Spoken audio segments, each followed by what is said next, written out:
Brāļi, māsas, kā turpinājumu iepriekš teiktajam, mēs varētu paskatīties palūkoties uz tādām dažām praktiskām izpausmēm, kas postmodernajā mūsu laikmetā, mūsu šajā laikmeta garā valdzina ne tikai cilvēkus, bet valdzina arī kristiešus. Un,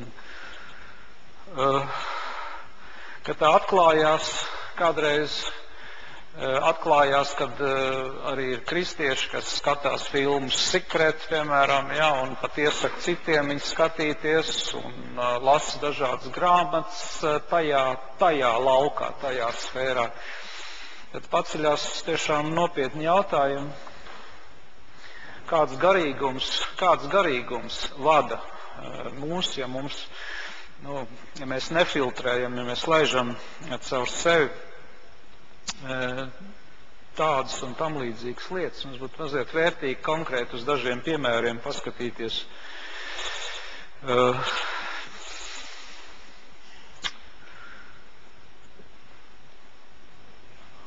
Tas man ir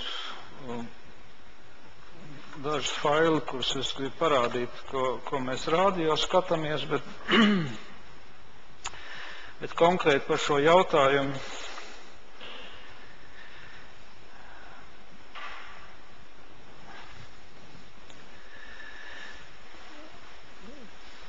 Par tām garīguma formām, kuras ir pieejamas ļoti plaši šodien, kuras ir ļoti interesantas, valdzinošas. Tūlīt es atradīšu. Jā, viena no tām ir, piemēram, metode, ar kuru strādā šodien daudzi, apzināti vai neapzināti, tas ir tā saucamais NLP. Esat dzirdējuši, ja, par tādu šifrēju tulkojumā, tātad neirolingvistiskā programmēšana. Ja. Tas ir tāds moderns veids, kā šodien daudz kas slēpjas zem psiholoģijas un zinātnes izkārtnēm, bet mums ir derīgi uzzināt biblisko būtību, kas aiz tā stāv. Un aiz tā stāv nekas cits kā vienkārši maģija. Sevis pārveidošanas maģija, dzīves pārveidošanas maģija. Un maģija vienmēr ir tas, ka mēs kaut ko darām bez Dieva. Mēs darām paši uz savu galvu. Mēs paši esam, teikt, savas dzīves plānotāji un noteicēji. Tāda ir viena no šādām jaunām tendencēm, ir lūk, neirolingvistiskā programmēšana, kur iet visās sfērās, iet pedagoģijā, uzņēmēju darbībā, terapijā, psiholoģiskajā pašpalīdzībā un tam līdzīgi. Te ir ļoti liela nozīme valodai. Mēs varam ar savu valodu, ar vārdu palīdzību, jau vairs vārdu neizmantot kā patiesības vārdu, kā tas ir vienkārši Bībelē. Mēs locam ceļus vārdu priekšā. Un šis vārds mums varbūt arī neērts, viņš varbūt mums neizdevīgs, bet Bībeles vārds ir tas, kas patiesam kristietim stāv viņas sirds un uzmanības centrā. Šai gadījumā vārds iegūst pavisam citu nozīmi. Tā skaitā pat bibliskais vārds var tikt lietots citiem mērķiem, citas ideoloģijas, pavisam citas ideoloģijas rāmjos. Te ir tādi NLP dibinātāji Džons Grinders un Richards Bandlers, kas varbūt nav tik svarīgi.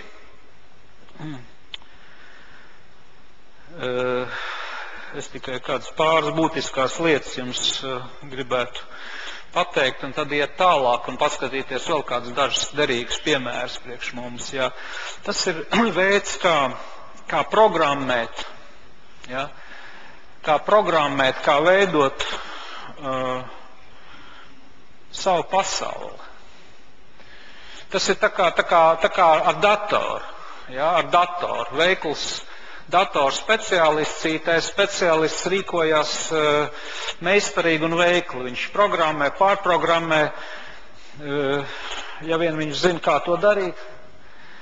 Viņš rada jaunas programmas.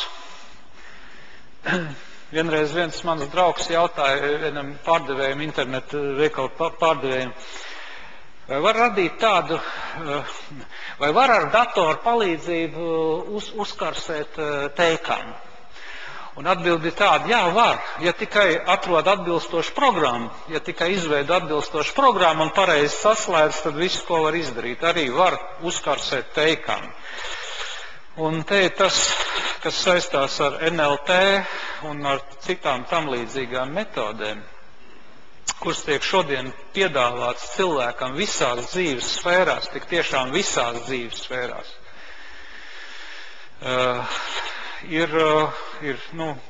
Piedāvāts tiek tehnikas, metodas, kādreiz pat par lielu naudu, bet tehnikas, ar kurām var mainīt sevi, var mainīt savu dzīvi, savu realitāti un veidot savu pasauli tādu, kādu tu viņu vēlies. Tev nepatīk, piemēram, tev traucē kaut kādu tavu dzīves problēmu. Jā, mēs iedosim metodu, ar kur tu paņemsi nost to problēmu. Ir tiešām efektīvs metods, kā sev pārprogrammēt.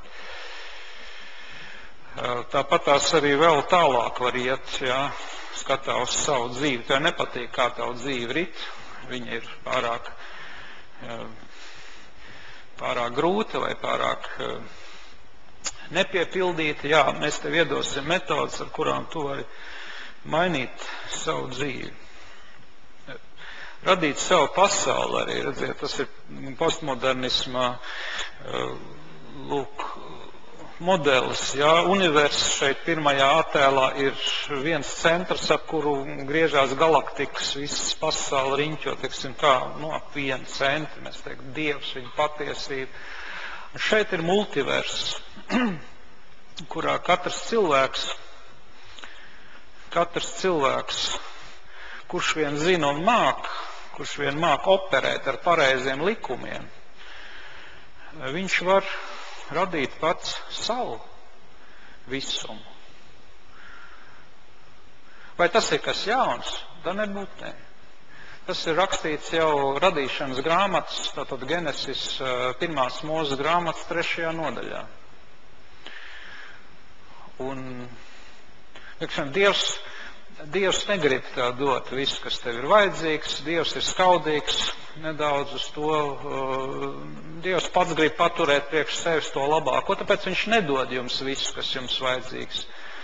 Un es piedāvāju tev nobaudīt no šī aizliegtā augļa, jo Dievs ir noslēpis no kaut ko derīgi no tevis, vērtīgi. Tāpēc paņem to, un tad tev atklāsies, un tu būsi kā Dievs. Tu zināsi, kas ir labs un kas ir ļauns, tu pats būsi Dievs. Un tas ir tas, kas ir vērojams šajā jaunajā laikmetā. Šis jaunais laikmets arī no astroloģijas viedokļa interesants. Tas ir ūdensvīra laikmets, kas ir nomainījis zivi. Tad nav svarīgi, ka jūs to nezināt, bet tas ir interesanti. Katrā gadījumā astroloģijā ir notikusi nobīde, ka viņu tajā pulkstenī, ja viņu šajā ciklā no zivs zīmēm uz ūdensvīru. Un zivs ir kā skaitās tas kristīgais. Tas kristīgais laikmets ir pagājis. Tad, kad es cilvēks pielūdzu Dievu personu un meklēju Dievu vaigu, un tad teikt, es un viņš dibināja attiecības, stāvēja paklausībā, kalpoja viņam, šis laikmets astrologi saka ir pagājis. Tagad ir ūdensvīra laikmets, kas būtībā nozīmē apziņas paplašināšanos.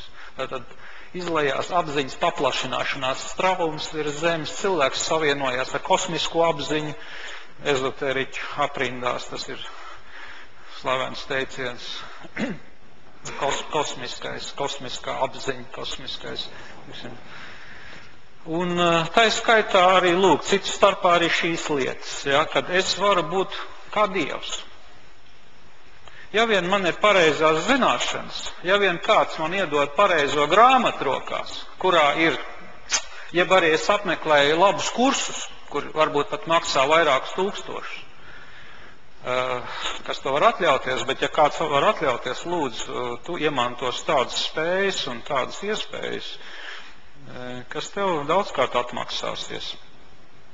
Izveido savu pasauli.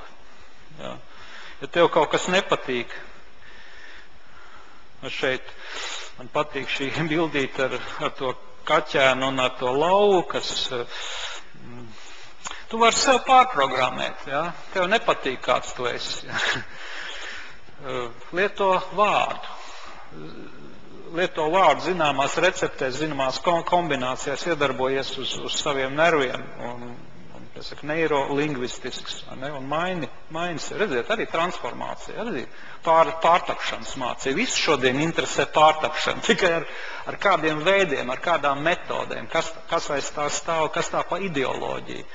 Un mēs, kristieši, naivi, varam būt naivi, ja mēs domājam, ka viss der. Ja viss, ko vien mēs tādu izlasām, ka tas viss varbūt var noderēt arī mūsu arsenālā, varbūt, ka mēs arī varam aizņemties kaut ko no tādām lietām. Un te var būt liela bīstamība. Jā, un tad viena no tādām ļoti populārām lietām ir, kad tavos dziļumos jau ir visi nepieciešamie resursi. Jā, tātad, redziet, tad ļoti liela novirza no bibliskās domāšanas. Ja Bībele saka, tevī nav nekā laba, tevī pašā kā tādā, tu esi samaitāts un beigts un pagalam. Vienīgais, kas tev ir, tas ir Kristus, ar ko tu var lepoties, ar ko tu var tiešām laimīgs būt. Šeit ir tā, ka tavos dziļumos, tur ir Jungs apakšā, Junga psiholoģija, liela mācība par zemapziņu, zemapziņas vērtību, zemapziņas dziļumi, Dievs tavā zemapziņā. Kā tu tiksi pie tā klāt? Tas ir tas jautājums atkal, kas interesē. Tevi ir ļoti, tu sēdi kā uz zelta kaudzes, bet nezini, kā no tā kaut ko paņemt. Lūdzu, es tev iedošu padomus, mācības, kā tikt klāt pie saviem dziļajiem resursiem. Kas šeit mums ir? Laimes mācība. Jā, laimes mācība, laimes vārdi. Kas mūs šodien ārkārtīgi interesē, ir veiksme. Kā tikt pie veiksmes? Šis Kvimbijs, tas nav postmodernā laikmeta cilvēks, tas ir drīzāk 19. laikmeta cilvēks, bet viņš ir iezīmējis tendences, kuras šodien ir ļoti dzīvas.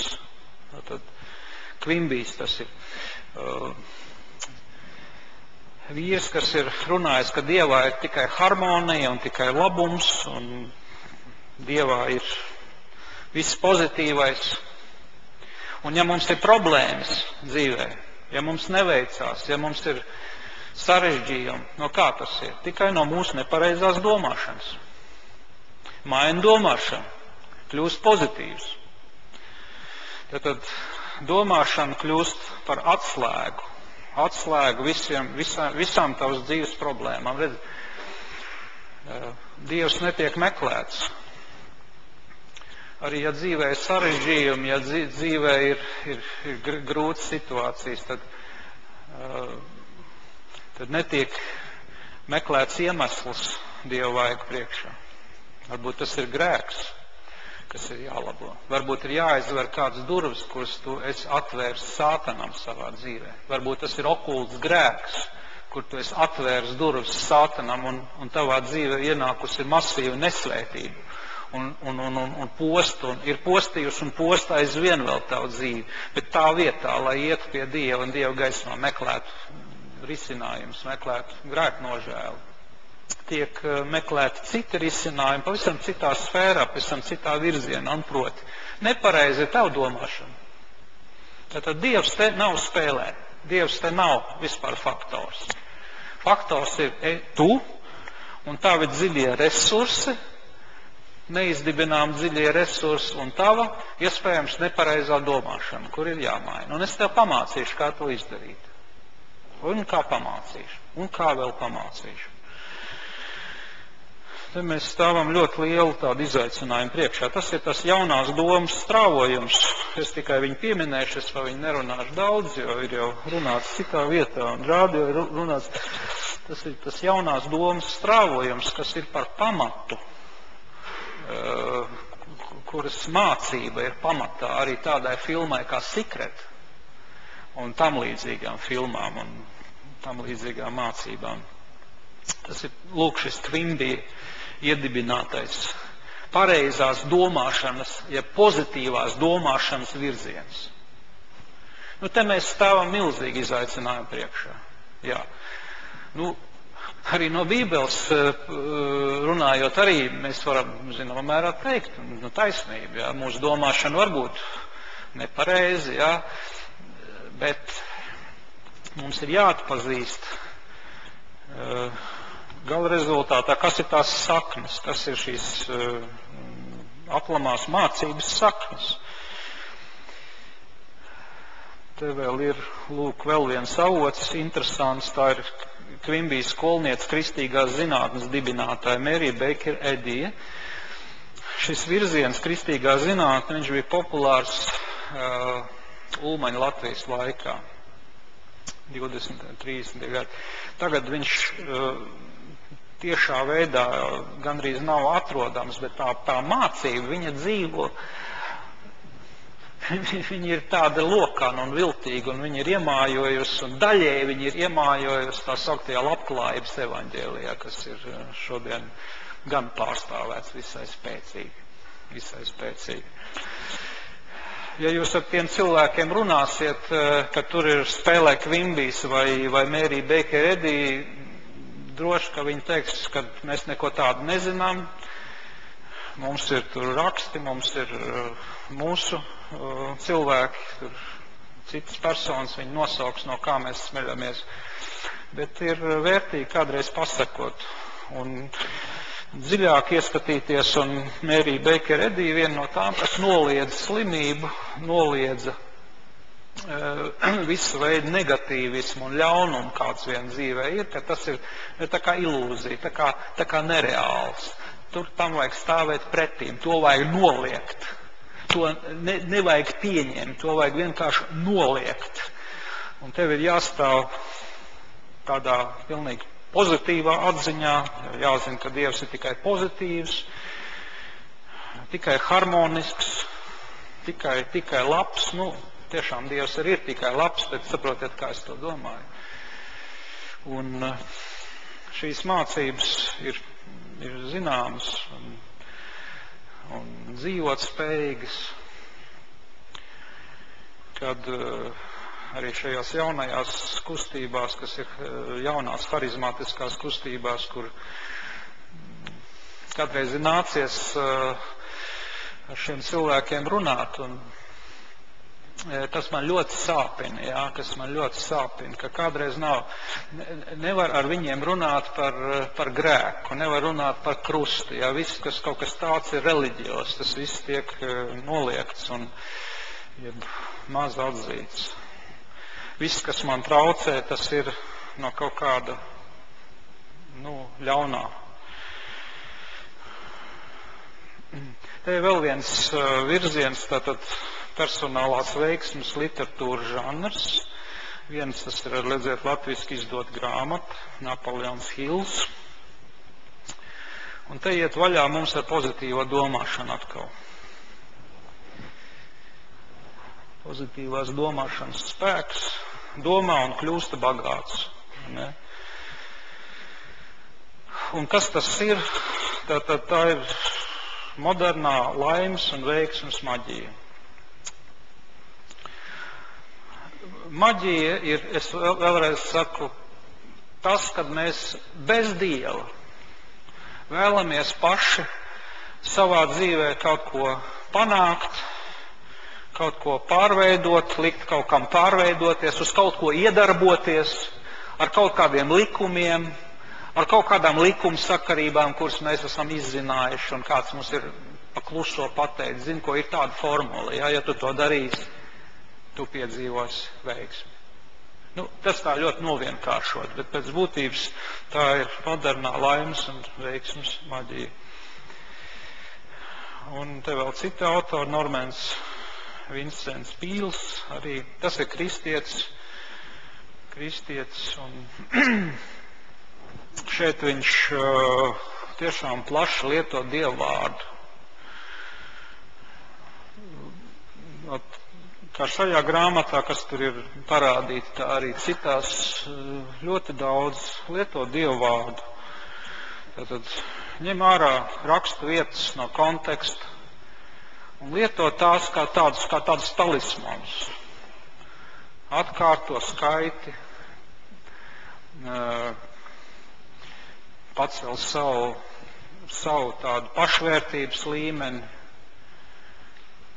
tādu sev nozīmību pacel savās acīs, bet plaši tiek lietots tieši Dieva vārds, dažādi citādi. Kā jūs saprotat, tas ir pavisam cits veids, kā lietot Dieva vārdu. Ja?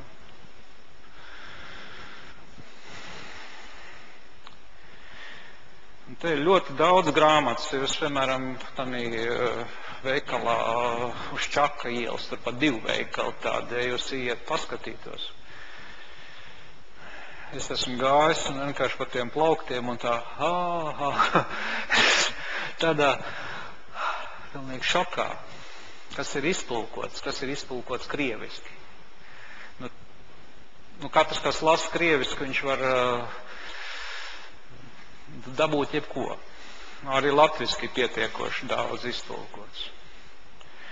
Un sākās viss no NLP, visāda veida austrumu reliģiskām sistēmām, beidzot pat līdz vienkāršai mājas maģijai.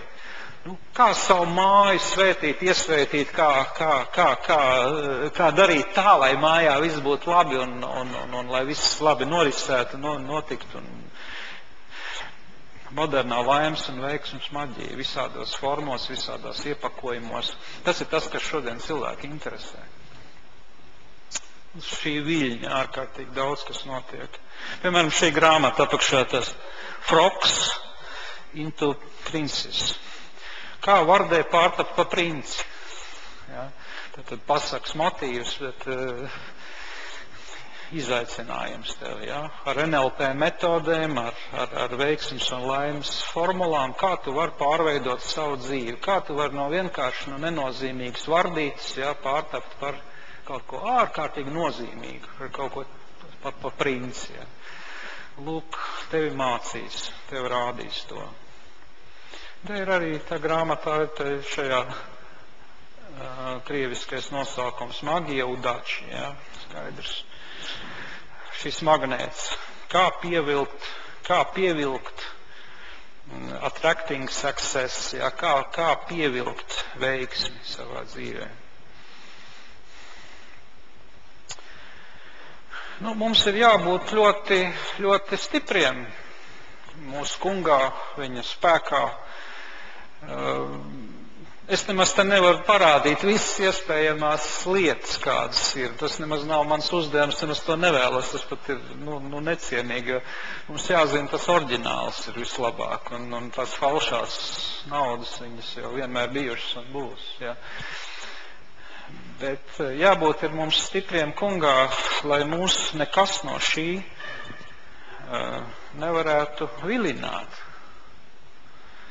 Un bieži tas vilina, tomēr tas vilina. Jo mūsu dzīvēs neiet viss tā kā vajag. Mums ir problēmas, kuras mēs nevaram atrisināt gadiem ilgi. Mums ir varbūt kaut kāds arī grēks, no kā mēs netiekam ilgstoši vaļā. Mums nav varbūt neviens, kāds vecāks, briedušāks kristietis, kas burtiski ņem un tev paved aiz rokas un palīdz un izved tev ārā no kaut kurienes. Un tad, lūk, šie masveidīgie piedāvājumi tirgu, šie masveidīgie piedāvājumi, kas burtiski tev uz paplātes pienes klāt. Vai tu nevēlies savu dzīvi nonormalizēt, vai tu tiešām nevēlies, kad vairāk naudas parādās, vai tu nevēlies veiksmi? Protams, ka vēlos, protams, ka kurš to negrib, jā. Bet te jābūt ir mums svētīgiem, gudriem kungā, ja mēs zinām, ka nekas ārpus viņa labs pie mums nevar atnākt. Redziet, te ir tāds Smērfijs, jā, Žozefs Smērfijs, un viņam ir ļoti daudz grāmatu, arī latviski tulkots, jā. Kā piesaistīt naudu.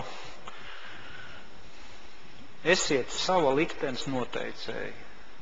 Lūk, kur ir maģisks nosaukums grāmatā, jā. Tad nosaka pats savu dzīvi. Domā pareizi. Un te apakšā es atradu internetu formā, tur ir smalks uzraksts, es tagad nevarēšu to nolasīt, bet tā būtība ir tāda. Jā, cilvēks saka, man bija problēmas dzīvē, un tad kāds man ieteica Mērfija grāmatu par zemapziņas lielajām zīlēm un par lielo spēku, kas mūsos ir tikai, tikai, lūk, tu vēl nezināji, to lietu nezināji, šito, tu paņem un sāc to pareizi darīt, lūk, jā, cilvēks atbrīvojas no depresijas.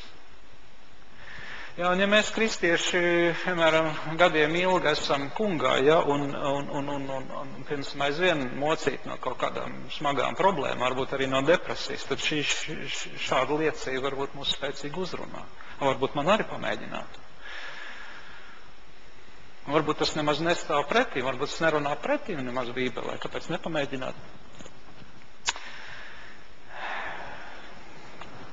Tas viss šīs problēmas jau nav problēmas garīgiem kristiešiem. Viss šis vilinājums nav vilinājums, bet viņš kļūst vilinājums tad, ja mēs esam izgājuši ārā no svētības zonas, no Dieva svētības zonas.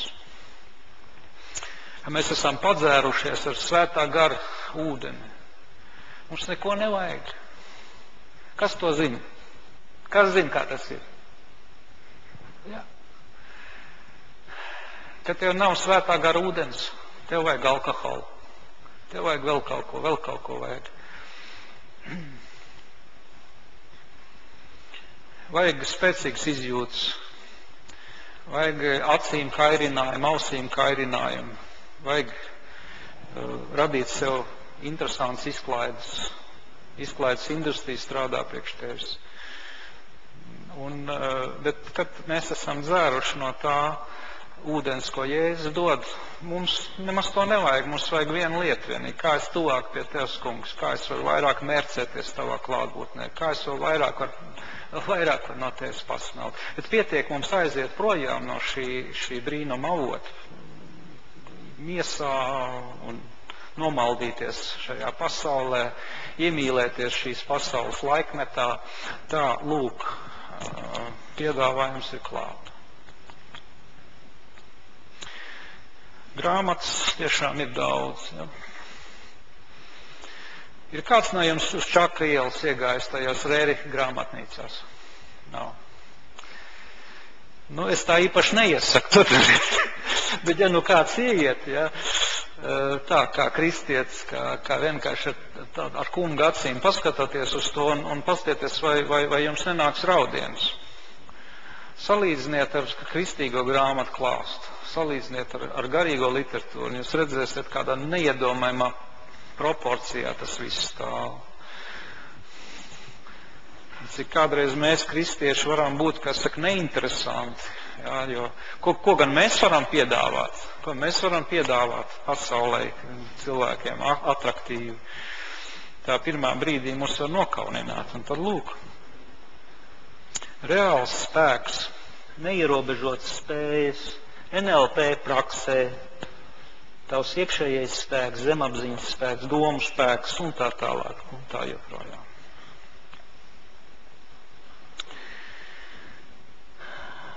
Lūk, piemēram, anotācijas. Kā tikt pie veselības, bagātības, laimes? Šajā grāmatā ir apkopots tātad atziņas par cilvēku prātu noslēpumainajām īpašībām un zemapziņas spēku. Ja. Praktiski ieteikumi, kā mainīt iesīkstējušo domāšanas vēju, zemapziņas spēku palīdzību, tad vairot pašapziņu, atbrīvoties no negatīvām emocijām, nostiprināt veselību, labāk saprasties ar tuviniekiem, draugiem, darba biedriem, uzlabot finanšu stāvokli. Ko vēl pateikt, kas vēl pietrūktos, ja, no pilnīgas laimes. Ja, pilna laime plūst. Ņem un lasi, ņem un dara. Kāpēc ne? Nu, un tagad pie šī fenomena. Ja, Rhonda Byrne,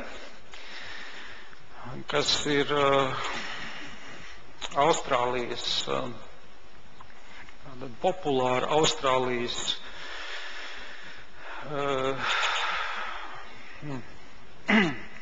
radio darbiniece un televīzijas šovu autore, šī Rhonda Byrne,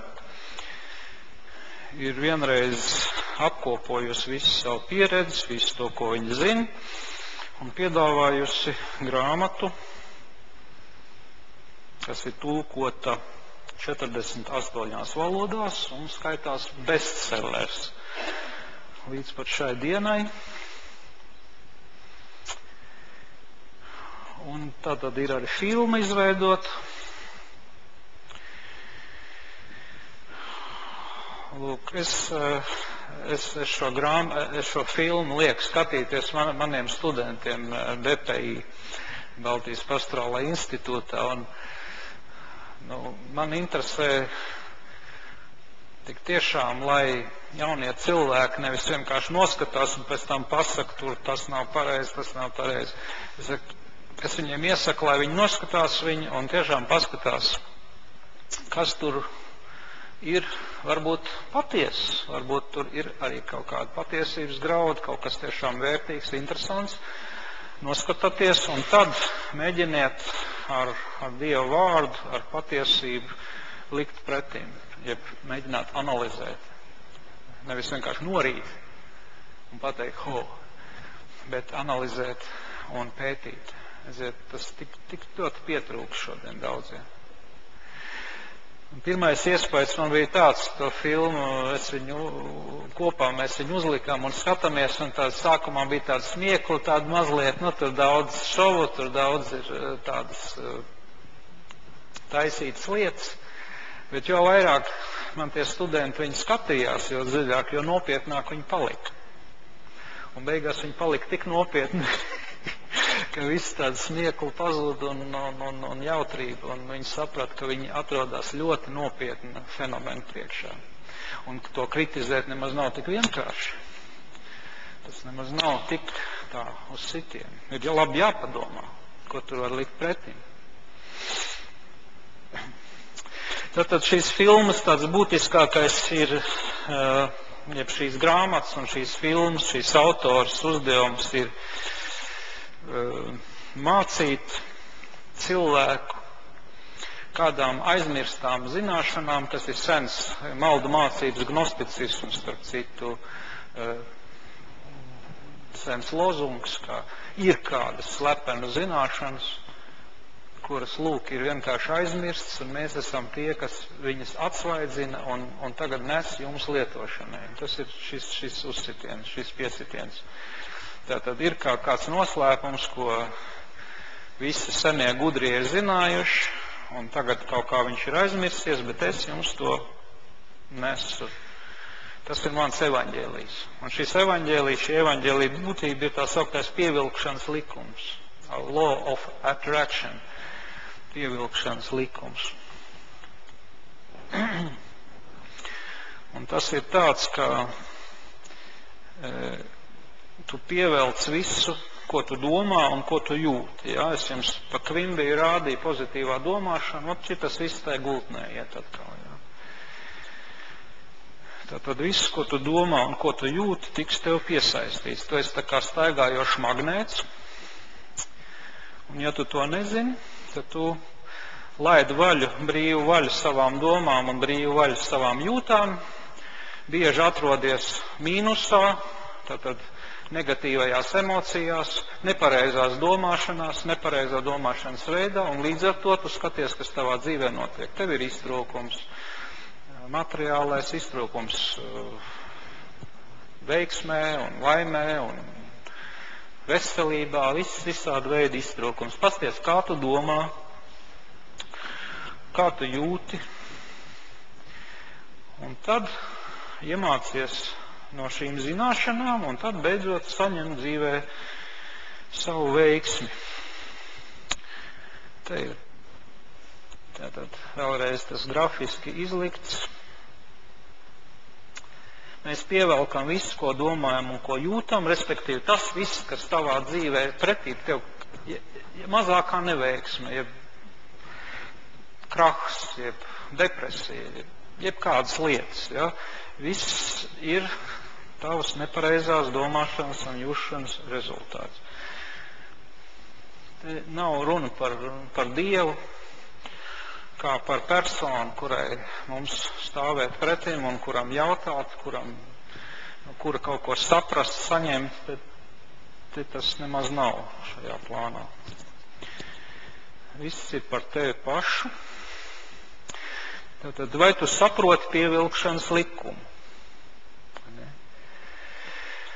Un tas ir visspēcīgākais likums, ko viņi saka, un sniedz tev visu, ko vēlies. Pasties, tā ir tava laimes atslēga, tās ir tavas trepes uz debesīm.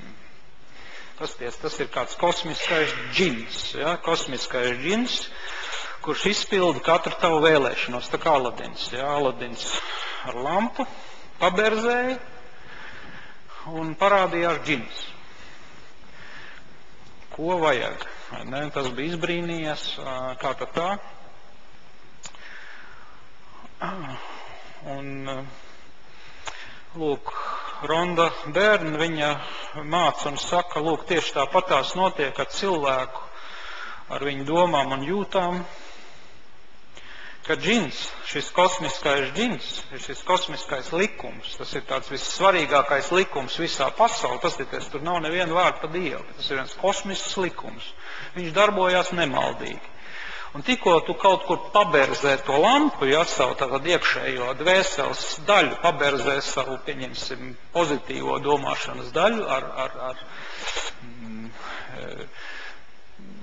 parādīsies šis džins un teiks, klausos un pavēlu. Ja, ja tu paberzēsi negatīvo daļu, viņš, jā, man arī jāpaklaus, ko tu tātad. Ja tu baidies, ja tu netici, nu tad tev arī būs tāds pats rezultāts.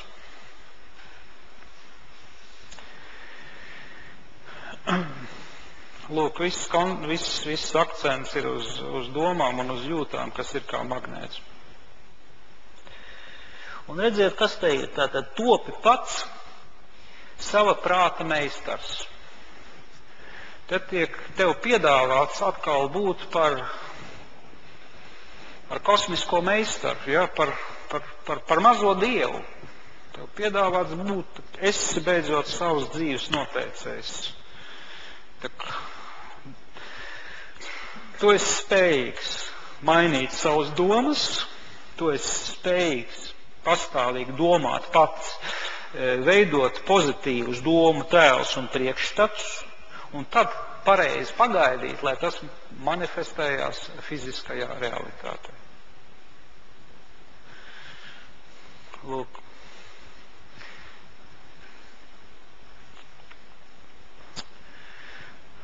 Nu, tātad jautājums šeit pilnīgi nav nekādā saistībā ar to, kad ir grēks, kad ir arī cilvēki nespēja kaut ko mainīt, varbūt, un viņš ir vēl dziļāk samaitāts par savām domām un jūtām, ka viņam ir jāatrisina savas dzīves pamat jautājums, savas attiecības ar Dievu un jāatgriežās. Un tā vietā šeit ir piedāvājums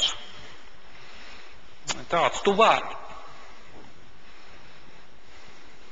Nevis kā Pāvils saka, ak, es nabaga cilvēks, kas man izglābs no šīs nāvei nolemtās miesas, labi domāt man ir dots, bet labi gribēt man ir dots, bet labi darīt es nevaru, jo manos locekļos ir cits likums, un tas ir grēka likums. Ak, es nožēlojamais cilvēks, kas izglābs man. Tāds brēciens no Pāvila krūtīm. Šeit ir pavisam cits pieejams. Tu vienkārši nezini. Lielākā problēma ir nevis grēks un nepieciešamība pēc Jēzus, pēc pestītāja, pēc glābēja, bet tavu vienkārši nezināšana. Vēlreiz saku, vecās maldu mācības, gnosticisma veids. Tātad iegūst pareizās zināšanas. Lūk, šis pievilkšanas likums augšējā plāksnē ir rādīts, piemēram, kādas jūtas ir labas, kādas domas ir labas un kas apakšā ir slikts. Te nevar izlasīt, bet tas, kas ir gaišs, tur ir uzskaitīts, piemēram, kādas labsajūtas un kādas pozitīvas lietas ir tās, uz kurām vajadzētu koncentrēties. Un kādas ir apakšā tās, tumšās, kuras pievilks nelaimi tavā dzīvē, kuras pievilks visu veidu neizdošanos un slimības un nāvi, un ko vēlaties. Lūk. Un tagad jautājums, vienkārši kādā domu un jūtu diapazonā tu strādā? Kādā diapazonā strādā tavs radio uztvērējs? Un es tev palīdzēšu pareizi ieregulēties, pareizi iestādīties, lūdzu. Tādas zināšanas ir, ko piedāvā lūk šī filma. Te vēl ir dominē vesels saraksti, jā, pozitīvo un negatīvo emociju saraksti, kuros tu vari burtiski ņemt, tas gan angliski ir, bet, teiksim, ja mēs to iegūtu latviešu valodā, tad mums būtu ļoti liela interese izpētīt un izrakstīt no visām vārnīcām, visas sinonīmas, viss, kas vien saistās ar kaut kādām pozitīvām jūtām. Drošsirdība un svētība un kas vēl te, ko es te vēl redzu, dinamika un radošā aktivitāte un tam līdzīgi un tam līdzīgi. Un tad blakus tam pa labi, ja, ir negatīvās emocijas, kuras viss ir uzskaitīts, kādas vien ir iespējams, visas nokrāsas, visas emocionālās nokrāsas, kādas vien var būt negatīvas. Ja. Un tagad cilvēkam tas tiek darīts zināms, un tavs uzdevums ir vienkārši skatīties, kurā diapazonā tu vibrē. Ja, jo tavs domas ir ļoti skaidra realitāte, un tu ar viņām var rīkoties ar savām jūtām un domām. Kādā diapazonā strādā tavs iekšējais magnēts? Kādā diapazonā? Jā, un tad mēs nonākam pie vienas ļoti sāpīgas tēmas, kad tiešām arī daudz protestu pēc tam pacēlās, kad par šo tēmu sākām runāt rādio, bet cilvēki ir dusmīgi. Kāpēc mēs kritizējam kāds garīgs kalpotājs? Jā, tātad vai var arī Dievu ielikt šajā visā kontekstā? Vai var, teiksim, visu iepriekš dzirdēto, var tā kā pārmainīt, pārveidot, kalpināt to kristīgiem mērķiem. Un tādā veidā mums vairs nebūs džins no Aladina lampas, mums vairs nebūs tāds vienkārši kaut kāds kosmisks spēks vai kosmisks likums, bet tagad mēs Dievu liksim tur centrā, liksim Dievu likums tur centrā, un līdzīgā veidā liksim cilvēkam tagad izrakstīt visus apsolījumus ārā no rakstiem, salikt, lūk, listas, sarakstīt visu un likt viņam runāt to likt viņam apgalvot. Ja? Visiem visu laiku tātad iedarboties uz sevi, uz savu nervu sistēmu, uz visu. Un tāpēc, teiksim, ir ļoti lieli jautājumi. Tas ir ļoti grūts jautājums ļoti daudziem. Kāpēc to nevar kalpināt un lietot kristīgais interesēs? Tātad kļūt bagātam kopā ar Dievu. Ja? Un kāpēc bagātība būtu slikta? Jo tad vairāk varēsim evanģelizēt, būs daudz vairāk iespēju darboties. Un tad, te mums ticības vārda kustība, word of faith, kas ir pēc mana atzinuma, tā ir gan evaņģēliska, bibliska kustība, bet viņā ir elementi no iepriekš minētajām mācībām. Un šis ir vīrs, Eseks Kenjons, kurš ir patiesībā tas aizsācējs. Tas ir aizsācējs šai ticības vārdu kustībai. Un pats viņš nav tik populārs, cik viņa sekotāji, bet viņš ir ielicis tādu kā pamatu. Un šis Eseks Kenjons ir mācījies Emerson koledžā. Bostonā viņš ir mācījies Emerson koledžā, par kuru ir ļoti labi zināms, ka tā ir jaunās domas filozofijas tāda laboratorija bijusi. Šī Emerson koledža, un viņš ir viņā mācījies, nav pabeidzis, bet ir saskatāmas saiknes starp Eseka Kenjona atziņām un jaunās domas atziņām. Tā jaunā doma, tas, ko es agrāk jums minēju par Kvimbiju un par kristīgo zinātni, tas ir. Un iespējams saskatīt šo saikni Viljama Eseka Kenjona darbos un viņa darbībā. Lūk, un viņa tiešais sekotājs ir Kenneths Hagins, par ko arī mēs esam saņēmuši visvairāk tādas nopēlums, jo šo vīru ļoti daudz lasa un šo vīru tiešām ļoti daudz cienu. Viņš ir arī tiešām arī cieņas vērts. Viņš ir nodzīvojis garu un bagātu mūžu, ļoti daudz viņš ir sludinājis un mācījis. Jā, bet ir kāda problēma ar šo mācību. Un šajā mācībā ir ļoti daudz arī pareizi lieta. Tur ir liels akcents uz Bībeli. Un šīs mācības piekritēji, Kenneth Hagin piekritēji, ir viena no tiem, kas visvairāk lasa svētos rakstus. Piemēram, man kā pasniedzējiem ar to ir bijis jāsaskarās. Es strādāju Kristīgā akadēmijā ļoti ilgu laiku, un pie manis nāk eksaminēties. Jaunā derībā, piemēram, es pieņemu eksāmenu jaunā derībā, un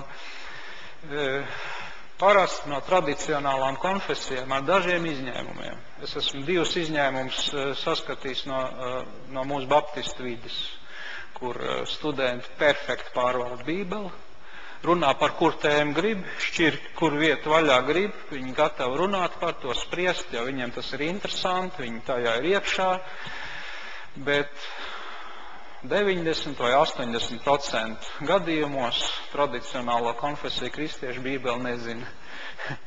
Bībeli nepārvalda un arī nemīl un faktiski nedzīvo viņā. Un kad viņiem saka par Bībeles zināšanu nepieciešamību, viņi skatās nesapratnē. Un vienreiz man bija pat kurjos, es prasīju vienai studentei, vakar nodaļas studentei, lai atreferē man Mateja evaņģēlijas saturu, un es viņai uzdevu tādu nejaušu jautājumu, pasakiet lūdzu, vai ne, tā vienkārši, kas ir rakstīts Mateja evaņģēlija nobeigumā, kas ir rakstīts Mateja evaņģēlija noslēgumā. Nu, kā jūs teikt, kas tur ir rakstīts? Nu jā. Lielā pavēle, vai ne? Nu jā, nu kaut vai to, un tas ir ļoti, ļoti pareizi un skaidri, ka mēs zinām, ka tur ir teikts, ejiet, dariet par mācekļiem visas tautas un kristiet tās un māciet tās. Nu, normāls bībeles zināšanas, ja tu uz sitienu paprasti, nu pasak man, kas ir Matejam, viņš to pateiks, jā, lielā pavēle, brīnišķīgi, jā. Bet cilvēki paliek dusmīgi, ja viņiem prasa šādas lietas. Kāpēc man tas jāzina? Un vispār, viena kundzīte man teica, es 4 reizes izlasīju, un rāda man Gideona bībeles izdevums, ka es 4 reizes izlasīju. Es saku, bet tā nav man darīšana, cik reizes lasiet. Ja jūs nevarat 4 reizes lasiet 100, bet jūs nezināt, kas ir, piemēram, Jāņa 3.16, tad jūs vienkārši neziniet. Jā, bet es 4 reizes izlasīju. Es ar to gribu teikt, tradicionālo konfesiju kristieši, jā, pat baptistu kristieši ir šodien ļoti atsvešinājušies no Bībeles vārda, atsvešinājušies, nezina saturu, ļoti slikti zina saturu. Un vienreiz man arī viena studenta eksāmenā. Jūs man te prasiet visu laiku, nu tad sakiet pats, kas ir rakstīts Lūkas evaņģēlī 13. nodaļā? Uz sitienu. Es vienu mirkli pagaidīju, un es jūtu, ka man Dievs atgādina, ko es esmu mācījies studiju laikā. Kad es studēju, vajadzēja katrai nodaļai kaut kādus pāris vismaz faktus atcerēties, lai var uzkārt uz šiem faktiem kaut ko. Nu, tāda nodaļa, nu, vismaz kaut ko vienu vai divus, un tas jau daudz. Man atnāk prātā, jā, nu, Jēzus runā 13. nodaļā par torni krišanu, par tiem upuriem, ja jūs nenožēlosiet grēkus, jūs tāpat visi esiet bojā. Pēc pussekundes tas kungs atgādināja man šo faktu, un es viņam saku, tā! Bet ko es ar to? Es vienkārši gribēju kontrastēt, jā. Mēs esam šodien ļoti sarežģītā, ļoti grūtā situācijā, ļoti izaicinoši grūtā, sarežģītā situācijā. Jo mēs uzņemamies tā kā kritizēt, jā, piemēram, šo harizmātisko virzienu, kas darbojās arī Latvijā, ļoti spēcīgi un pietiekoši spēcīgi, lai būtu mums faktors. Un mēs it kā vēlamies to, kas var kritizēt. Bet dzīvē sanāk, kad šīs kustības pārstāvji ir zinoši rakstos. Man nekad nav bijušas problēmas ar studentiem, kas nāk no jaunās paudzes un no priekvēs. Bībeles lasīšanas ziņā, Bībeles faktu apzināšanas jomā. Nekad. Es esmu bijis spiests vienmēr izteikties ar roku uz sirds. Man ļoti liels gandarījums par to, kā jūs apieties ar rakstiem un kā jūs viņus zinat, kā jūs viņus mākat. Jebkuru vecās jaunās darības grāmatu vai nodaļu varam šķirt un runāt par to, un cik tas ir, brīnišķīgi. Un tagad mēs esam tādā situācijā, ka mēs gribam tomēr kritizēt. Un te ir ko kritizēt. Te ir tāda akcenta šajā mācībā. Te ir kādi trojas zirgi, kuri ir bīstami garīgai dzīvei. Kā mēs to varam ar drošu sirdi darīt, ja mēs paši esam tālu, ja mēs esam atsaluši, atkāpušies, atkrituši, aizgājuši no šī avota. Mums paliek vienīgi tāda tradicionāla kritika. Mēs vienkārši nepieņemam un viss. Bet kritika ir daudz dziļāka lieta. Mēs pētam, mēs pārbaudām. Mēs arī sakam, kas ir labs, bet mēs arī pasakam, kur vajag uzmanīties. Lūk, šeit ir, piemēram, viens viņa darbs, viens no pirmajiem, The Believer's Authority. Tas ir ticīgā cilvēka autoritāte. Un, protams, ka viņš ir ļoti iedvesmojošs un ļoti iespaidojošs darbs. Jo viņš piedāvā šodienas kristietim spēku, piedāvā ļoti tādus reālus instrumentus un darbojies, ej pasaulē, ej lieto Dievu vārdu, stāv uz Dievu vārdu, lūdzies uz Dievu vārdu pamata, apgalvo Dievu vārdu un tam līdzīgi. Un tas ir tik darbīgi, ja, kad, redziet, ir vesels konfesijas, vesels jaunas kustības, kuras jau pietiekoši ilgi pastāv un darbojās. Un ko mēs? Mēs varam kādreiz tā kā nikni tā uz to skatīties, mums nepatīk tās izpausmes, bet vai mēs varam kritizēt, vai mēs varam pēc būtības kritizēt, vai mums ir instrumenti to darīt, vai mēs to cienīgi darīsim arī.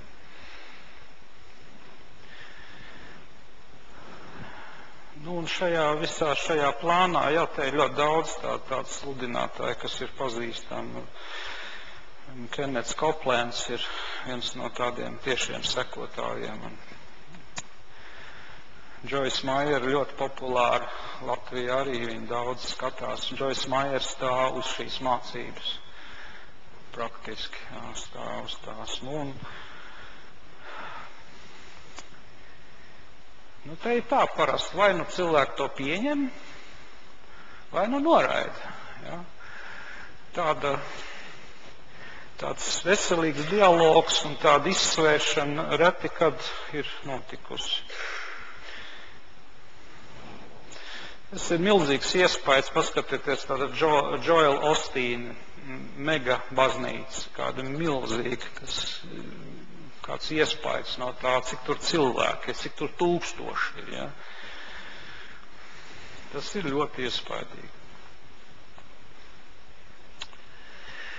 Un visā šajā stāstā, kas ir svarīgi? Svarīgi ir varbūt mums saskatīt to bīstamo pavedienu, kas nāk no jaunās domas tieši, kas no jaunās domas, no Kvimby puses, jau vēl 19. gadsimtā, kas ir dzīvojis, un viņš ir izvirzījis šo pozitīvās domāšanas likumu.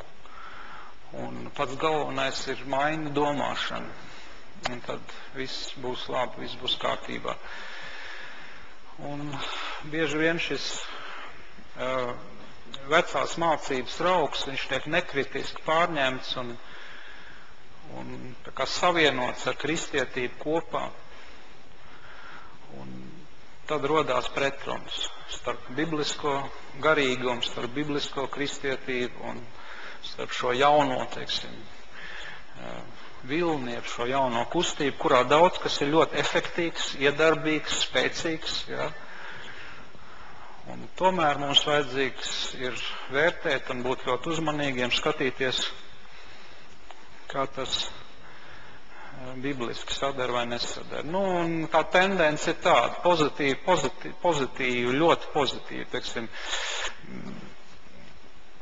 ir daudz no kaut kā jāatsakās. Piemēram, Kennets Hagins, viņš ir vienreiz atklāti izteicies šajā pat grāmatā ticīgā cilvēka autoritāte. Viņš ir izteicies, ka pietiks mums ar krustu, pietiks mums ar šo pazemības kristietību, pietiks.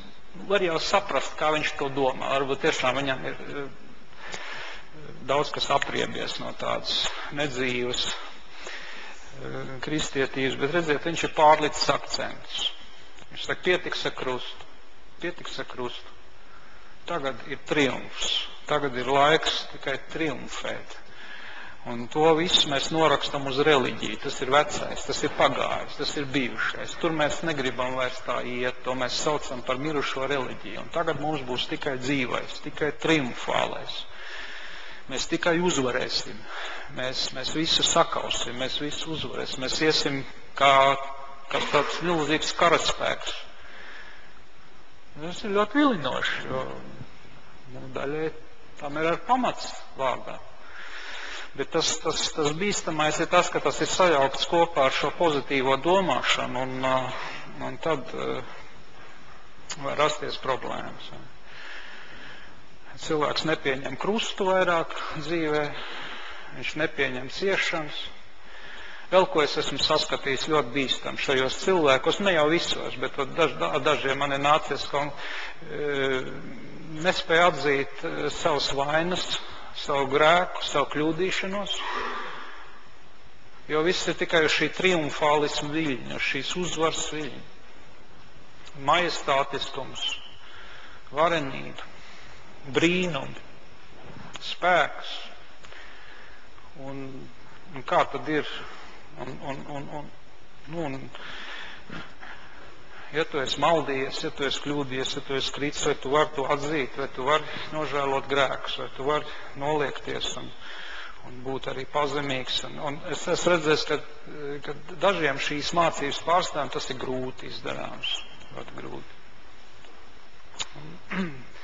Bīstam. Bīstam ir ieiet tādā garīga arogancē, arogants lepnums, tādā garīgā lepnumā ieiet.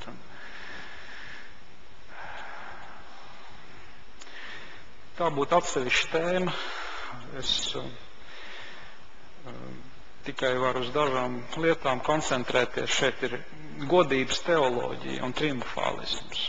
Pretim tam stāv krusta teoloģija un pazemība. Un tad ir ārkārtīgi liels optimisms.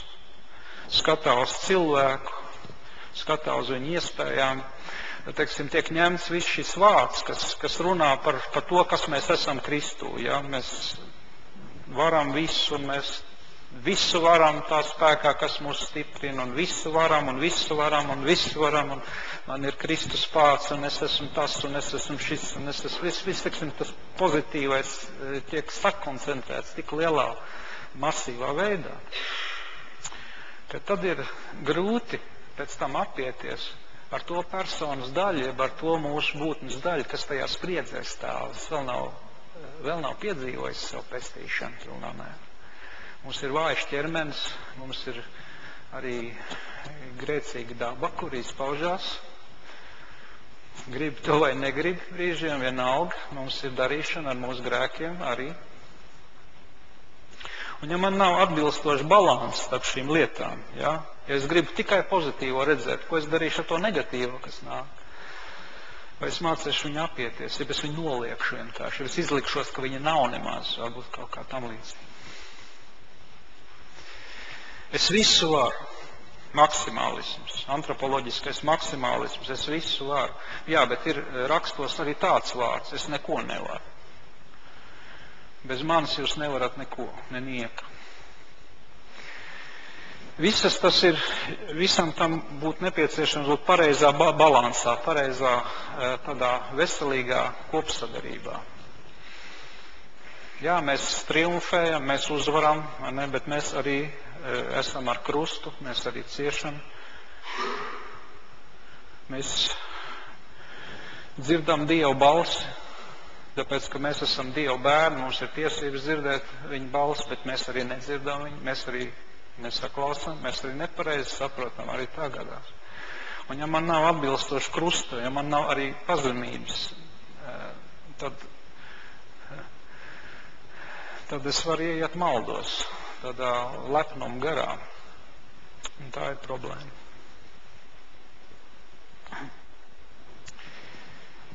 Jā, te būtu daudz, ko runāt. Tas tagad varbūt, ka ir jums jautājumi. Jo šeit ir galvenā problēma visā šajā sakarā ir nevis grēks, bet atziņas trūkums. Tātad atziņas trūkums viennozīmīgi nostājas pirmā vietā. Vai es zinu, vai es nezinu tos vai citus likumus. Un tad ir kādi, kas atnāk un iedod man brošūru un saka 10 soļi līdz tam, 5 soļi līdz tam, vēl 3 līdz tam, un lūk, tu sasniegs. Jā. Tad viss ir tādos kā likumos. Likuma zināšana vai likuma nezināšana nosaka visu. Jā, tas būtu par šīm aktuālām lietām, gan par pozitīvās domāšanas ietekmi, gan par filmu Secret, gan par jaunām, varbūt kristīgām, reliģiozām kustībām. Jā, un varbūt jums ir iekrājušies kādi jautājumi. Es labprāt veltītu vēl kādu brīdi. Jo runāts ir daudz.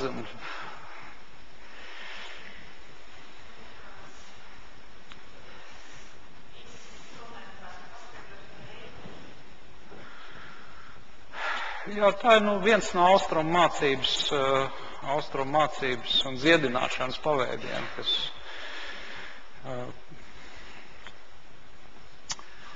arī līdzīgi, tas ir tāds New Age, ja, viens no New Age elementiem. Ja atceraties, mēs runājam par New Age pagājušajā sesijā, ja, kad patiesībā tas ir jaunais laikmets,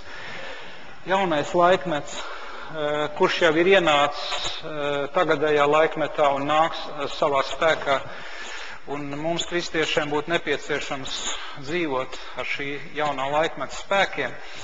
Un nevajadzētu būt šai šizofrēnijai, kad cilvēks nāk uz draudzi, klausīties Dievu vārdu par mūžīgo dzīvību. Bet viņš nezina, varbūt, ka Kristus viņam dāvā dziedināšanas iespēju šeit un tagad, ka viņam nav jāiet, piemēram, ārstēties pie ekstrasensiem. Redziet, šī tāda šaušalīga šizofrēnija, kas ir iedibinājusies. Ja. Piemēram, Āfrikā misionāri konstatējuši, kad viņš zina, ka pie misionāriem viņš labi klausīsies par to, kā izbēgt no elles un kā viņam mūžīgo dzīvi. Bet, ja, ka viņam ir slimība, viņš iet pie savas cilts medicīnas vīra, pie šamaņa. Kāpēc tam tā jābūt?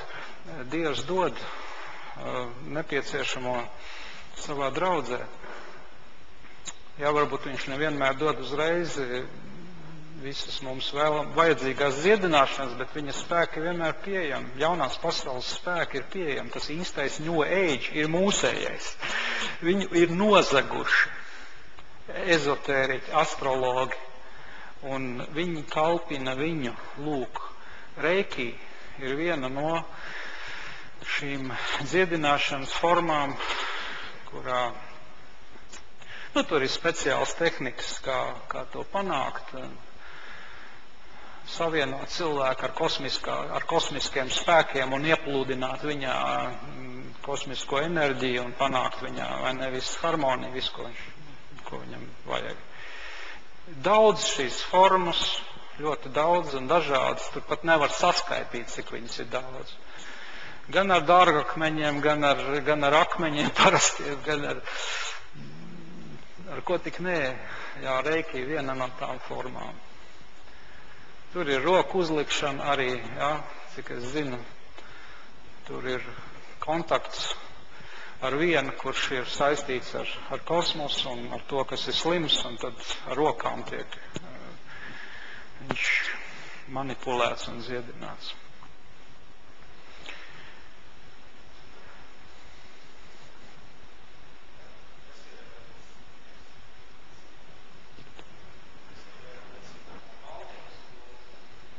Tas ir Valdorfa skola, ja? Ir dzirdēts Valdorfa skola. Jā, labs jautājums, jo tā ir izplatīta parādība. Aiz Valdorfa skolas stāv slavens ezotēriķis vārdā Rudolfs Steiners, vācu. Sautais antropozofs. Antropozofija atdalījās no teosofijas, kļuva kā patstāvīgs atzars. Mēs varētu teikt tā, Valdorfa skola ir ezotērika pedagoģijā. Paidagogos, grieķu vārds nozīmē bērnu vadīšanu, bērnu mācīšanu. Un Valdorfs, tātad Steiners ir ļoti daudz dažādās, gan lauksaimniecībā teicis savu vārdu, kā ko labāk darīt. Ir tādi pat produkti, kurus var aptiekā nopirkt, ja nemaldos, Veleda viņus sauc. Jā. Tas ir ar Valdorfu skolas svētību un tam līdzīgs. Cilvēki neaizdomājas, ar ko viņi bieži saskarās šodien. Bet, jā, Valdorfs skola, kur tiešām, kur bērns grib mācīt pēc īpašiem likumiem, pēc alternatīviem, netradicionāliem likumiem, jā, bet aiz tā stāv ezotērika. Vācijā ļoti populārs. Kad?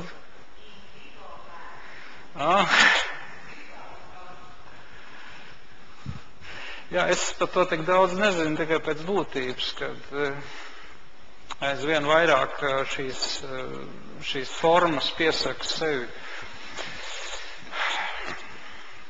Būtība ir vienkārša. Atceroties, kad apostols Pāvils Filipos,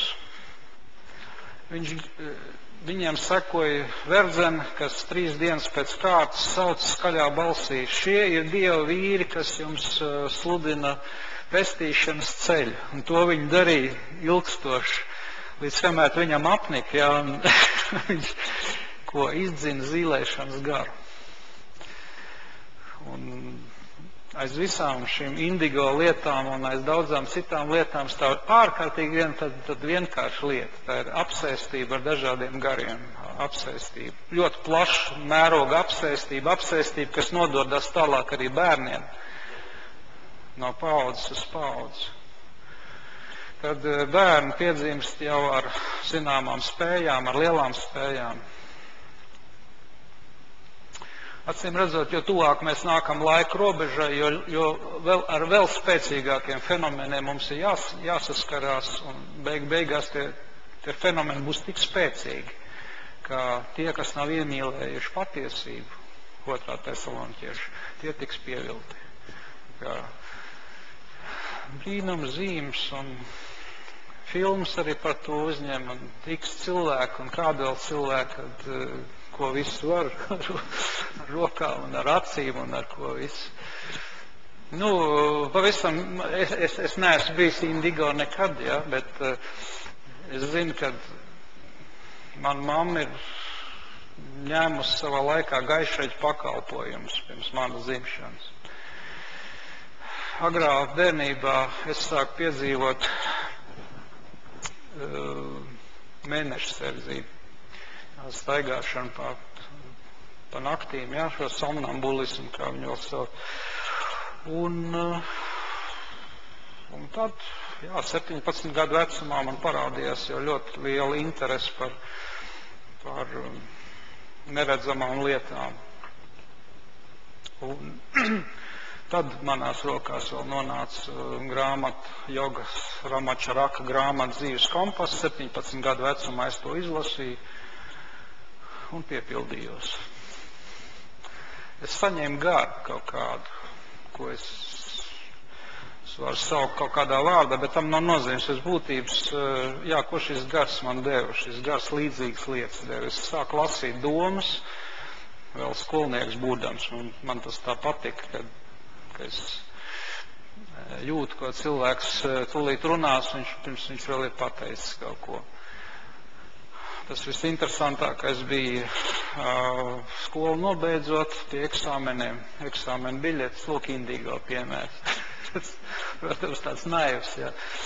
Bet es nemācījos uz eksāmeniem, es mācījos tikai vienu biļeti parasti, kur arī precīzi izvilku vienmēr. Tāpēc, ka tas gars man deva iespēju vienkārši zināt lietas, es precīzi paņēmu to vienīgo biļeti, kur es biju mācījies. Un vienā gadījumā es nosapņoju, kur tā biļete būs. Pārējos gadījumos visas skolas eksāmenes es nokārtoju šādā veidā.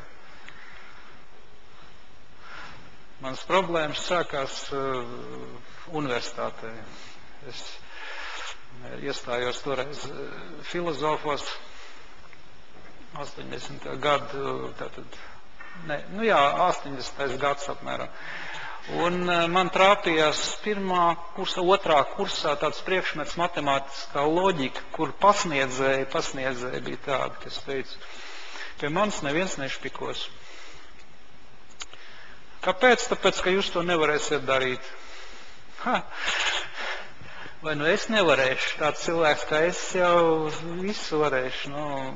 Man likās, tā nebija liela problēma un tik tiešām izrādījās cilvēks ar neskaitām pārākām spējām nekā tas bija man. Viņa lasīja perfekti domas. Un, lai kur kāds nosēstos, auditorija bija liela, cilvēki bija daudz, pietiekoši daudz, ka tur varēja noslēpties aiz 10 mugurām un būt tiešām nepamanīts normālā situācijā. Viņa nekļūdīgi pienāca kāds teica, jūs varat iet projām. Jums ir ieskaita beigusies šodien. Un tāpēc tieši pikojam. Viņa teica, pat nemēģiniet, tāpēc, ka es visu zināšu. Tā es dabūju iemācīties matemātisko loģiku pa istabu. Es biju pieredzis līferēt uz šīs sauktās dāvanas rēķinu. Protams, ka šis gars, viņš ir mazliet romantisks brīžiem, bet tas ir ļauns gars, un visļaunāk es ar to sastapos tajās reizēs, kad man rāva ārā no ķermeņa. Tas bija tāds, ka tu ej naktī gulēt, un tu neaizmiedz pavisam, bet arī neesi nomodā, pilnīgi tāds stāvoklis starp miegu un nomodu, tāds stāvoklis, tas īsten meditatīvais stāvoklis, un tad sākās tāda izraušana ārā tev liekas, ka tev rauj ārā lielu spēku, tev rauj burtiski spēku. Un pirmo reizi es tam ļāvos, jo es nezināju īsti, kas tas ir, un es atapos planējam virs savas istabas. Es apzinājos savu stāvokli, man bija pat humora izjūta palikusi, un es tā spriedu, kas tagad būs un kā es tagad kustēšos un virzīšos. Tas piedzīvojums beidzās ar lielām izbailēm, jo es pieplanēju pie izejas uz otru istabu, kur bija melns caurums. Es simboliski sapratu, ka, ja es tur tālāk došos, tad tas var būt ļoti bīstami. Man sagrāva tādas bailes, kāds nekad man nebija bijušas. Un tad es atgriezos atpakaļ. Nākošās reizēs, kad tas vēlējās vēlreiz atkārtoties, tad es centos ar visiem spēkiem turēties tam pretīm, bet ļoti grūti bija. Tā vajadzēja sakrampēties burtiski ar visu iespējamo gribas spēku un noturēt kaut vai kontroli par vienu pirkstu vai par vienu kaut kādu locekli, un tad varēja pamazām atgriezties ārā, tāds stingums pārņēma. Ja? Tas ir tipiski tāds gara darbības rezultāts. Svētais gars nevaro nekad cilvēku. Svētais gars nekad darbojās ļoti uz brīvprātības principiem un ir laipnīgs. Ļaunais gars, viņš ir varojošs, viņš spiež, viņš diktē. Sākumā varbūt tas tā neliekās bīstam, bet jo dziļāk iet iekšā, jo tas nes vairāk problēmu un bīstamību. Tā es būtu aizgājis pazušanā, ja kungs man nebūtu atradis 83. gada 25. maijā es nācu pie ticības. Es sastapu kristiešus, kas man teica, ka Kristus ir vienīgais ceļš pie Dieva. Un tad es sasparojos ar visu savu spēku, kāds vien bija, es domāju, es tūlīt viņus iznīcināšu, es satriekšu viņus, es sapurināšu viņu, kā viņi tās muļķības runā. Ka viens ceļš pie Dieva, kā tas var būt, ir 1000 ceļi un visi viņi ir dažādi. Ja? Un viņi pastāvēja uz to, kad ir viens ceļš un tas ir Kristus, un tad es gatavojos savam iznīcinošajam triecienam, kā es jau biju pieredzis. Es sev turēju par kaut ko tādu lielu un svarīgu, domāju, ka es visu zinu.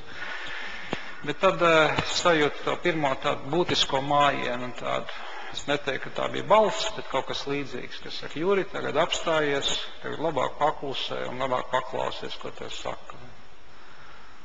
Un tad es paklausīju un noklausījos evaņģēlija vēsti par dzīvo Dievu, par Kristu, un es sapratu, ka lai cik man būtu liela bagāža, lai cik man būtu filozofijas, es būtu uzņēmis sevī, cik man būtu zināšanas. Es nezinu, es nepazīstu ne dzīvo Dievu, ne es nepazīstu arī dzīvi ar Dievu. Un es atskārtu sevi tādā kūpošu grūvešu kaudzē. Un redziet, tas ir spēks.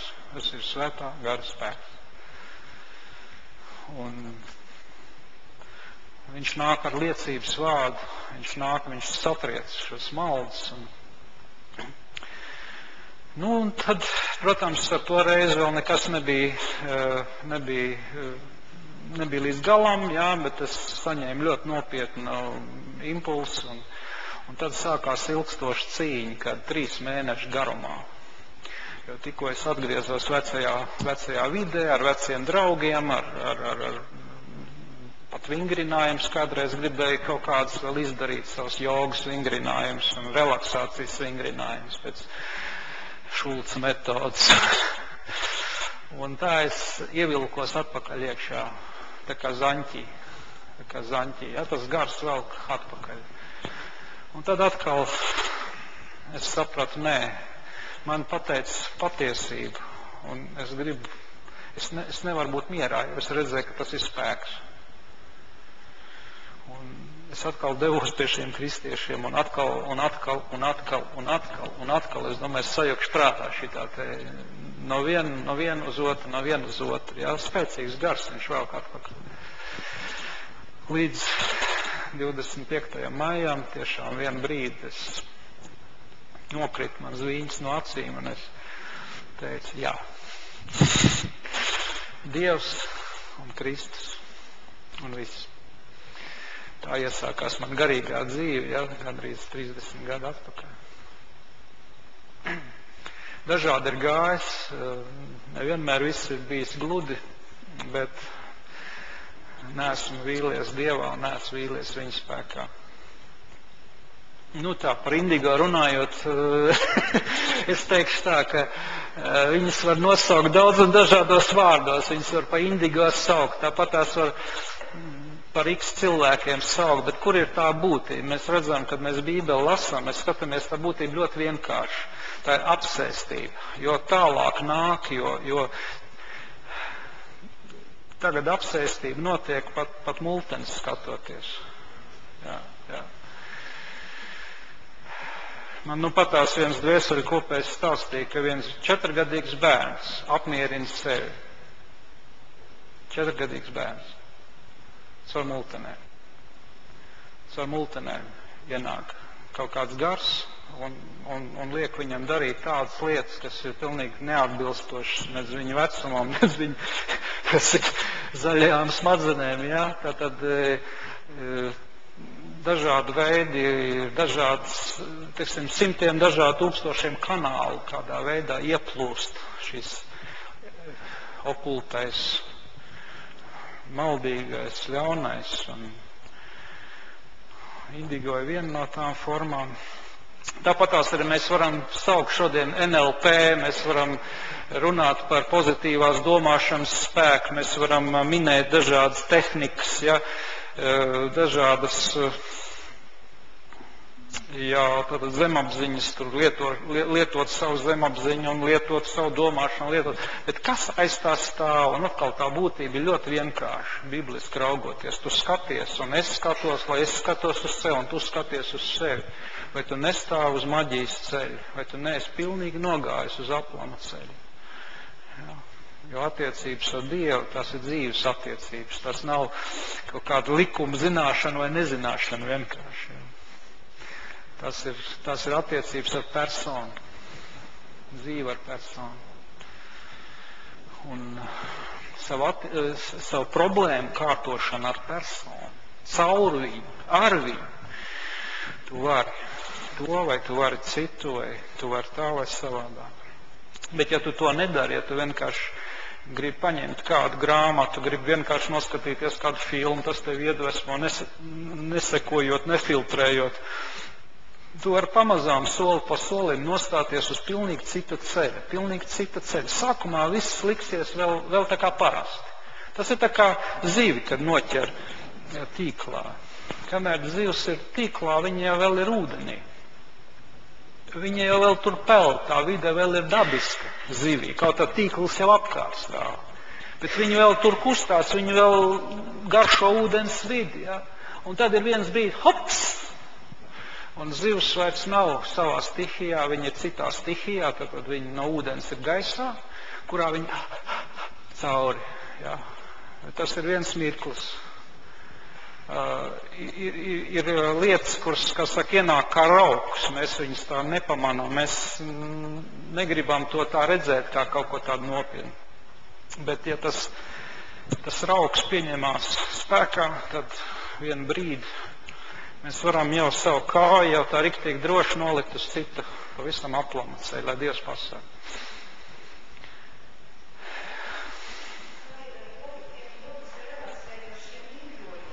Nu jā.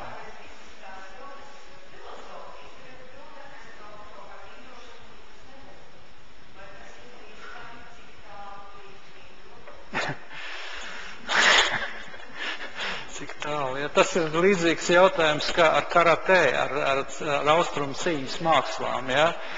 Rietumi vienmēr ir bijuši pragmatiski, austrumi vienmēr ir filozofiski, austrumi mazāk interesējās par to, ko es varu ar to kustību spēku tur tādu paveikt, tādu interesantu pasauli. Viņiem interesē vairāk, kā plūst enerģijas caur viņiem, kādā harmonijā ar kosmosu viņi atrodas. Tas ir viss ķīniešu filozofijas pamatā, harmonija. Ķīniešu filozofijas pamats ir harmonijas ideja.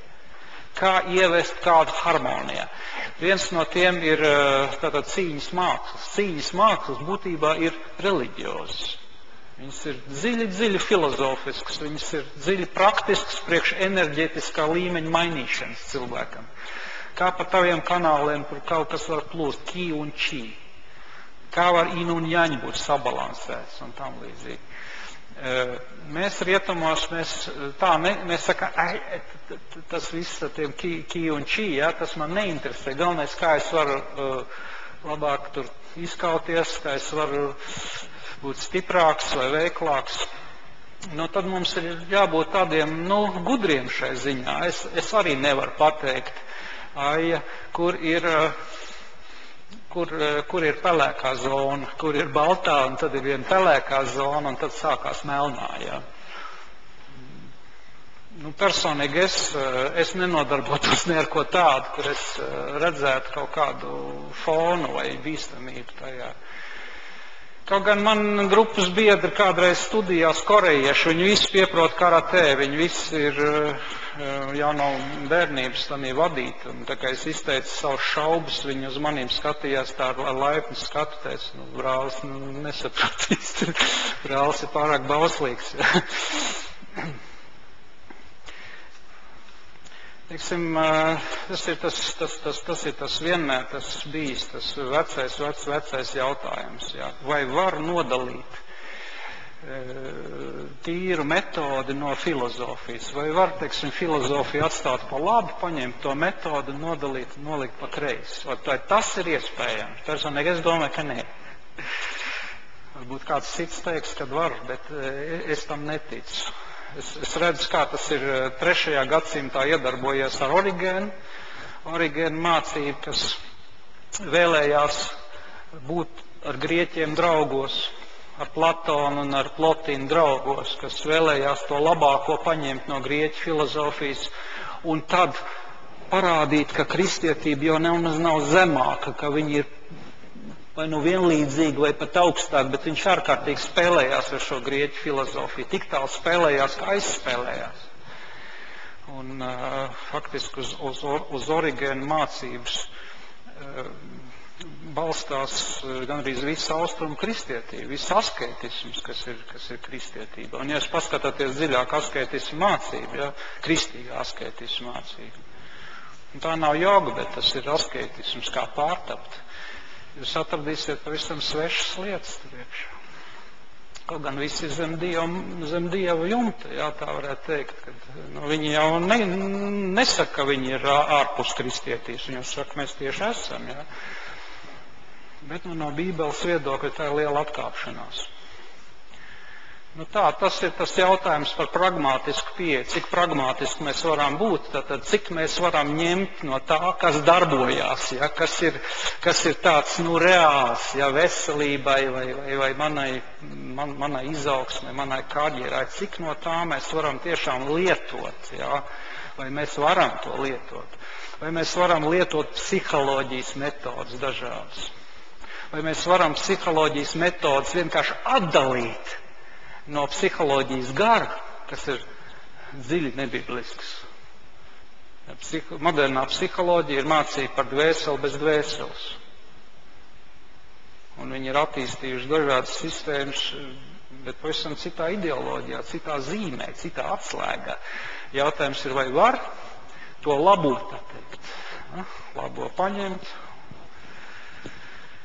Es nevaru atbildēt uz visiem jautājumiem, es to atstāju atvērtu un katru cilvēku sirdsapziņai. Ja? Personīgi es esmu pārliecinājies, ka nevar ar to spēlēties. Jā, šis piedāvājums ar dažādām dziedināšanas formām tiešām ir ļoti bagāts un pārbagāts. Un es to pats pārliecinājies, tiešām redzējis. Ja? Ka te lietas darbojās, burtiski darbojas. Tas nav vienmēr šarlatānisms, tā nav izlikšanās, tas tiešām darbojas. Dziedina pa telefonu, pat nosaka diagnozi. Ar šo, es teiktu, zīlēšanas gara palīdzību nosaka precīzi, kas cilvēkam kaiš un kas tur ir. Orgānos nav kārtībā, un cilvēks brīnās, par mani pateic pat pareizi. Es piedāvājumu klāsts ir ļoti, ļoti liels, un mums jābūt mums ir vienīgā iespēja, mums nav citas iespējas, citi varianti, būt ļoti lielā iegrimē kopā ar Dievu, dzīvot iegrimē, dziļā iegrimē ar Dievu. Tad mēs varēsim šim lielajam izaicinājumam stāvēt pretim. Visam postmodernismam un visām šīm praktiskajām pašpalīdzības formām, psiholoģiskās pašpalīdzības formām un dažādām dziedināšanas iespējām un nākotnes zīlēšanas formām, atklātām un slēptām. Tas ir, es esmu pārliecināts, vienīgais veids. Visas maldu mācības mēs tāpat neuzskaitīsim, mēs viņus visus arī nekad neuzzināsim, cik viņas ir bezgalīgi daudz. Bet nāksim lūkšanā, meklēsim Dievu vaigu, svētīsimies un piepildīsimies ar viņu. Mēs Tev slavējam, debes Tēvs, mēs Tev godinām mūsu Dievs. Mēs Tev piesaucam, pielūdzam, meklējam Tā vajag. Paldies Tev par Rogas draudzi, kur Tu esi iznesis šiem gadiem cauri, izvedis un dod Taviem ļaudīm aizvien šīs svētīšanās sapulces, šo seno tradīciju. Kungs, paldies Tev, kad šeit atskan Tavs vārds. Paldies Tev, Dievs, ka mēs visi drīkstam mācīties pie Tavām kājām. Un mēs meklējam Tevi, mēs meklējam Tavu tuvumu. Mēs meklējam Tavu dzīvību, Kungs. Kungs, palīdz mums nekrist nevienā galībā, ne pa labi, ne pa kreisi. Palīdz mums nekrist nedzīvā tradicionālismā, tādā sausā, nedzīvā kristietībā. No otras puses palīdz mums nebūt savaldzinātiem ar kaut ko tādu spīguļojošu un it kā skaistu, it kā pievilcīgu, it kā darbīgu. Dievs dod mums atpazīt, dod mums svētā gara spēku un iemantot arī izšķiršanas spēju, lai mēs varam jebkurā lietā, kas mums nāk pretim, lai mēs varam redzēt, kas tas ir. Dod mums savu gudrības un atklāsmes garu. Mēs Tev lūdzam, lai mēs Tev labāk varam iepazīt.